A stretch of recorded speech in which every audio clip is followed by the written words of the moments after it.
नमस्ते दोस्तों, आपके सामने एक छोटी सी कहानी बताने जा रहा हूँ। सुने। एक बार ऐसा हुआ कि एक परिवार गांव में रहता था। पति पत्नी दो ही थे।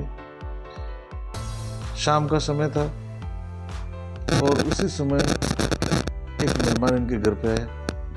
मेहमान नवाजी की, चाय पानी पिलाया और अंधेरा होने को था, ज़्यादा अंधेरा होने लगा और जो मेहमान आया था वो वहाँ रुकने के हिसाब से आया हुआ था। कोई बात नहीं, मेहमान आया तो मेहमान नवाजी होती है।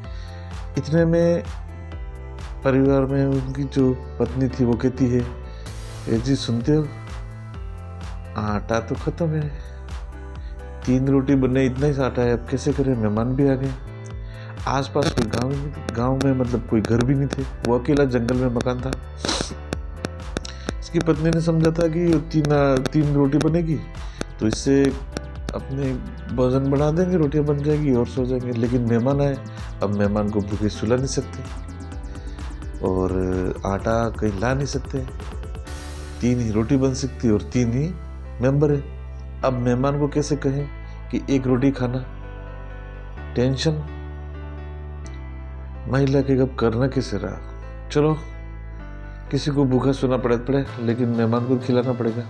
खाना बना लिया। पति ने कहा, टेंशन मत कर, सब संभाल लूंगा।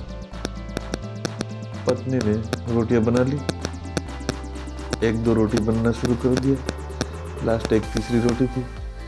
मेहमान को बुला लिया और पतिदेव को बुला दिया, भोजन कर लो। भोजन परोस दिया, खाना खाना बैठे। इतना में पति जो था, परिवार का जो सदस्य मुखिया, वो फटाफट से खाना खा करके हाथ धो लिए। मेहमान तो आराम से खा रहा था।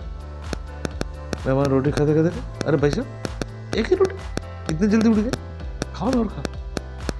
तो जो घर का मेंबर मुखिया था वो कहता है, नहीं मैं 1 ही रोटी खाता है, क्योंकि मैं एक बाप का हूँ, इसलिए मैं 1 ही रोटी खाता हूँ। क्या करके उसने हाथ धो लिया।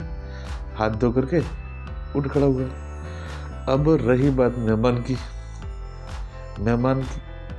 खाना खा रहा था, वो मेहमान मन ही मन सोच रहा था। इतने में इसकी पत्नी ने कहा, रोटी ले दो पैसे लो। तो मेहमान कहता, नहीं, बस 1 ही खाऊंगा। अरे लो 1 रोटी लो। ना, मैं भी एक बाप का ही हूँ। क्या करके उसने भी हाथ धो ली और उठ खड़ा हो गया। 1 रोटी बची। अब 1 रोटी बची, उस रोटी को खा करके इसकी पत्नी ने भी वो रोटी खा ली। तीनों को 1-1 रोटी का बंटवारा हो गया। किसी ने किसी बात को बुरा नहीं माना और एक छोटी सी सूझबूझ से तीनों को 1-1 रोटी मिल गई और किसी ने किसी बात का बुरा नहीं माना और सूझबूझ से तीनों ने 1-1 रोटी खा करके रात गुजार दी। दूसरे दिन के लिए सारी समस्या सुलझा सकते थे, लेकिन रात भर के लिए बिना किसी झंझट के इनका सुलटारा हो गया। इसी सूझबूझ से उन्होंने मामले का निपटारा कर लिया।